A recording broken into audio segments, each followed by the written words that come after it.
vamos falar agora da nossa realidade, o que ocorreu agora há poucos dias atrás, aí, vamos dizer 10, 12, 15 dias atrás. Os 2,5 metros, mais ou menos isso que deu ao menos. As barragens bem operadas, eu fui fazendo uma observação antes do programa aqui. São Pedro também parece que soltou água até um determinado, depois ele foi, né, no sábado soltou um solzinho, deu uma parada, domingo veio chuva de novo, mas enfim, parece que ele foi muito amigo de Rio do Sul, do Alto Vale do Itajaí. Estávamos, me parece, bem preparados. O povo estava bem instruído. Nossos técnicos, me parece, mais competentes, mais assim, estudiosos, com mais cautelas, menos políticos metendo o bedelho lá dentro. Isso também eu acho que é uma coisa muito importante. O político tem que ficar lá na dele, buscar as verbas que precisa. E essa orientação da Defesa Civil foi muito importante, a nível de município, a nível de estado. Eu acho que teve uma participação muito importante, mas o drama previsto e a angústia, vamos dizer assim, repetida, porque 2011 é 2 anos depois. E o povo sempre se pergunta, estimado, quando vem de novo?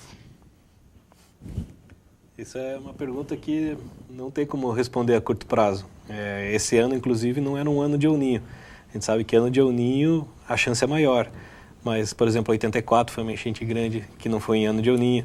Esse ano tivemos uma enchente aí não foi tão grande quanto outras, mas foi uma grande também, porque passou dos 10 metros. Passou dos 10 metros, evidente. Foi. Grande. Então, o fato é que em 30 anos foram 19 inundações aí acima dos 6,5. Então, praticamente ano sim, ano não, você tem uma inundação no município. Isso é fato. Então, você não tem como dizer, daqui a um mês vai dar uma enchente. Tem uma previsão de climatologia, né, que agora é para ser dentro da normalidade, mas toda primavera a normalidade já é perigosa.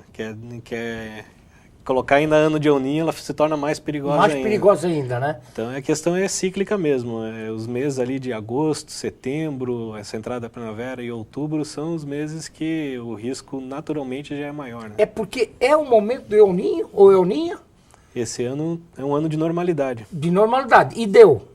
2011 foi ano de El Niño? Foi ano de El Niño. E por que sempre no segundo semestre?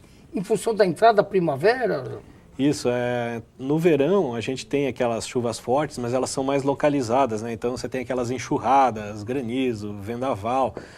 Mas no inverno você tem essas frentes frias que elas vêm passando e elas vêm já molhando da cabeceira para baixo, o sentido de predominância que ela vem, né? Vai encharcando e vai encharcando. E ela chove na bacia como um todo, que essas que são as chuvas mais perigosas, né? As que vão chovendo em todos os pontos da bacia e vão vindo do oeste para cá, que daí já vai enchendo as cabeceiras e ela vai descendo, esse deslocamento. Então, nessa época, pela característica dos fenômenos, é a época que os peixes sobem o rio para fazer a piracema, porque é a época que tem mais água e vai ter áreas alagadas para os filhotes nascerem ali naquela região. Então, está relacionado ao ciclo da natureza. Essa entrada da primavera para a nossa região, a média histórica de chuva é maior e a época que exige maior atenção de todo mundo que mora no vale. Então, primeiro nós estamos no vale dentro de uma bacia, na verdade, né? Você falou, não deixa de ser um grande valo, né? Como um amigo meu fala, é o encontro dos rios, né? Encontro dos rios. No encontro dos rios. E eles acabam... falta de uma, tem 2 grandes bacias aqui chegando. Ô, estimado, além da diferença deu a diferença de 2011 para 2013 deu 2,5 metros, mais ou menos isso? Um pouquinho mais, né? Um pouquinho mais, né? Por aí. Fora essa diferença, qual a diferença? Fora essa diferença de menos água, qual a diferença? Claro que a estrutura, eu queria que você detalhasse, porque tudo foi muito diferente de 2011. Além de 2,5 metros de água, 2,60, 2,70, sei lá. Em 2011 a gente já vinha numa condição de... aquele ano o rio passou de 6,5 4 vezes. Então, deu 4 enchentes em 2011, né? Porque deu uma em janeiro, fevereiro, por aí, uma enxurrada, já virou enchente, e depois deu mais 2 e deu a grande. Isso. Então, quando teve aquela previsão toda, o rio já estava com 5,40, as barragens estavam comprometidas já 50% e 70%. Então, isso complicou bastante. Essa vez, as barragens estavam vazias, né?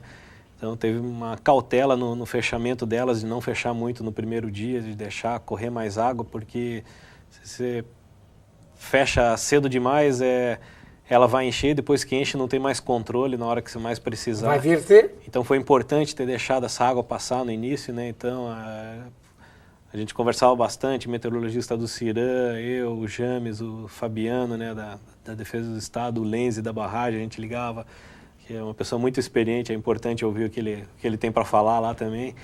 Então a gente conversava e daí saía no veredito, opa, agora vamos fechar mais uma, agora vamos abrir mais uma, porque é uma decisão bem complicada.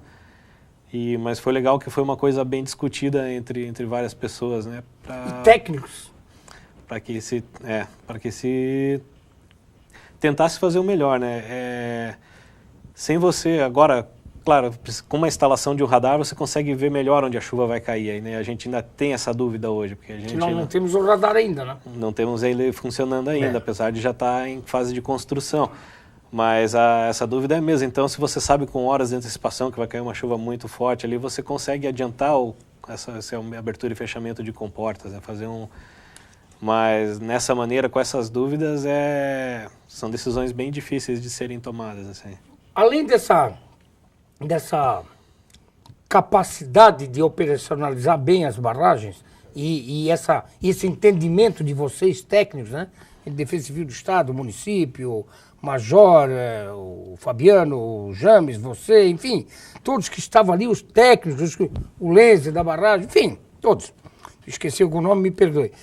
Além disso, nós tivemos uma coisa importante que foi o aviso, né, que foi a orientação à nossa comunidade, que mesmo que muitos eu vejo ainda que muitos se precipitaram, que poderiam, muitos ainda, a gente sentiu isso no centro da cidade, que poderiam esperar um pouco mais, porque estava todo mundo sendo bem orientado, mas todos acabaram, ou quase todos, tirando praticamente tudo, com medo daquilo que aconteceu em 2011.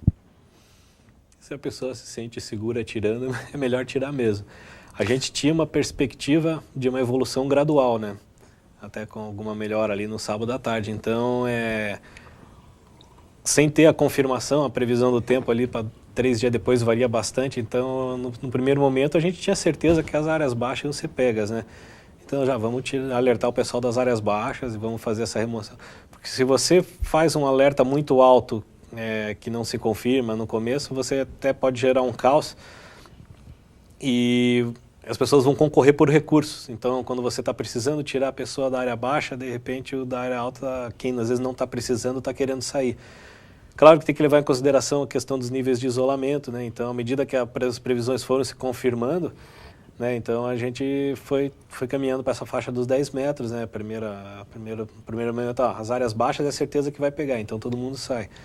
Num segundo momento, está confirmando, agora vamos trabalhar na faixa de 10 e a gente foi se mantendo nessa faixa. Depois foi chegando o reforço, né, a gente estava trabalhando nesse modelo estatístico ali, que tem uns 70% de acerto, mais ou menos. Nos 2 últimos dias já chegou um meteorologista voluntário com bastante experiência, nos ajudou bastante, o Teodoro. No último dia veio um pessoal da hidrologia que trabalha com usina hidrelétrica, com PCH. Os Fallers, né? Os Fallers, os meninos preparados já, né? E foi legal que a coisa cresceu e além da sala de situação que estava embaixo, que isso ajudou na organização, formou-se uma sala de engenharia em cima, né? Onde você tinha 5, 6 técnicos. Lá na Defesa Civil. Isso, lá no prédio, onde era o departamento de trânsito, Sim. Acabou se tornando uma sala de engenharia, onde tinha diversas pessoas trabalhando nesse sentido, né? Então, até que esses irmãos Farley, né? Eles já não. Vocês estão trabalhando com essa margem de 1 metro de segurança para cima é boa. Bateram o martelo e naquela pressão ajudou a gente a bater o martelo nessa questão de continuar mantendo o nosso parecer, né? Estimado, nós vamos ao nosso primeiro intervalo. E já que vocês estavam nessa sala, conseguiram juntar mais uma sala lá e viu uma sala de engenharia, muitos técnicos. Como é que vocês conseguiram segurar o ímpeto dos políticos? Porque 2011 me parece que foi difícil segurar o ímpeto dos políticos que gostam de meter o dedo, gostam de usar o microfone, gostam de estar na tela, estar no rádio, no jornal. Como é que vocês conseguiram blindar isso tudo para que só vocês tivessem essa força-tarefa de organização, mas com conhecimento técnico? Você vai responder depois do nosso retorno.